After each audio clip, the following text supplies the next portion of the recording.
So my name's Steven Pryke. I'm from Lakes Entrance in Victoria. 25 years of age and been doing the Hobie scene for I think 9 years now. So well, I started pretty young with all the comp scene. It was something I sort of grew up watching. I watched a lot of the early AFCs, a lot of the ABT angler magazines and that, and it got me really keen on bream lure fishing. So when I was old enough, clicked over, I think it's 16, you have to be old enough to start the comps. And me and my old man started doing the Vic Bream events and the ABTs, and then was lucky enough to meet Scott Baker and Richard Summerton. They gave me a shove into the kayak scene and haven't looked back really now. The boats and the kayaks are sort of a massive difference. In the boat, you're able to run and gun. You can run a lot of different water and have a lot of different spots to bounce off of. With the kayaks, I try to really make the most of my pre-fish day and cover as much ground as possible. Try and narrow it down, that have a handful of spots maximum, because you can't run around at say 80, 90 k's an hour. It's going to take you a lot more time to get anywhere in the kayak. So you really want to just pick that spot, work hard, focus on it. With the boats, I sort of find myself, I run around a bit too much sometimes. And I try and go back to sort of my kayak roots in a bit more in a sense, and just knuckle down and fish that area and fish it thoroughly.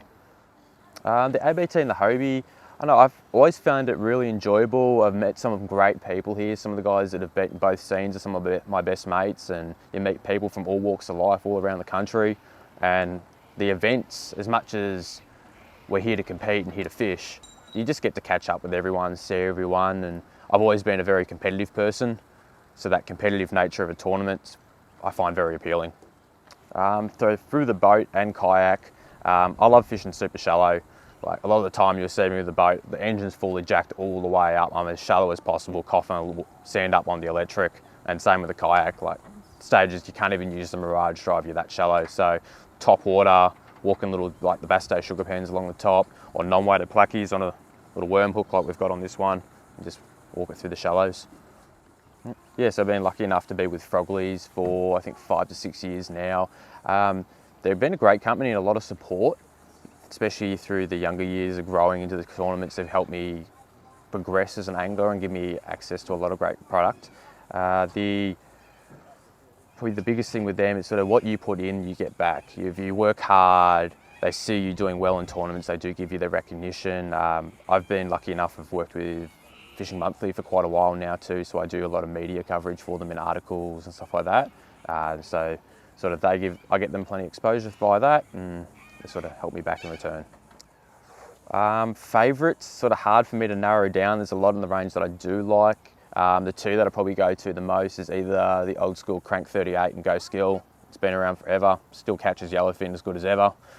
And the other one's probably the Jerk Minnow 75 in Ghost Brown Shad. It's one of my favourite little jerk baits, especially back down home in East Gippsland. It works really good in those sort of muddy flats. And yeah, both those pretty much shallow water fishing, bash them into rocks, bash them into mud. Yeah, so I used a bit of the Atomic Arrowz range and the Samurai range. This is one I brought up for this weekend. It's one of the Arrowz estuaries. So it's a 6 to 14 pound stick. So it's a pretty heavy rod, still soft in the tip. So you can punch those lightly weighted plastics up in the racks, down the side of the rocks, but then you've got that guts there that you can really drive a hook home and drag fish out of some of the gnarly structure that you've got up here around the oyster racks. And through the other range, you've got the bream surface, you've got your bream crank. The bream crank I use a lot with my straight through flats fishing. It's very soft in the rod, very forgiving. So 2 pounds straight through on the flats, you can sort of take your time and not pull hooks. And yeah, the new Atomic Linez range has been pretty good so far. It's extremely thin for breaking strain, which is awesome for sort of my favourite style fishing, being shallow water and on the flats. You can really punch out those long casts and get away from the boat. Try and get those fish that are sort of that little bit more cautious about being near the boat. And being it's so thin, you can run that higher breaking poundage. So you can have 10 pound on your normal bream rods and not have to worry about spooking fish, but then you've got that muscle there if you need to drag a fish out. Yeah, so Frogleys is family strong company. I just find they're pretty good, easy going. I can ring up the guys in there and have a bit of a laugh and have a chat to them. And if I've got a query about a product that I'm not sure about and don't quite understand, they're happy to explain. Either like if it comes to the lines, rod tapers, stuff like that, they're happy to go through it and make sure you actually understand the product itself. Yeah, so probably my biggest things I try to stick to is stick to your guns.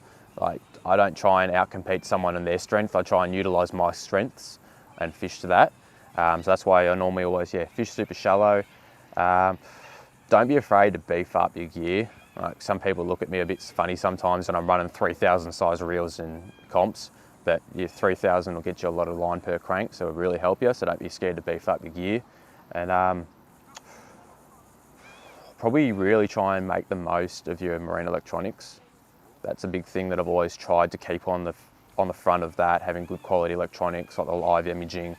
It makes a massive difference and can really change your fishing and help you understand the way fish react to your lures, so you can make those fine adjustments.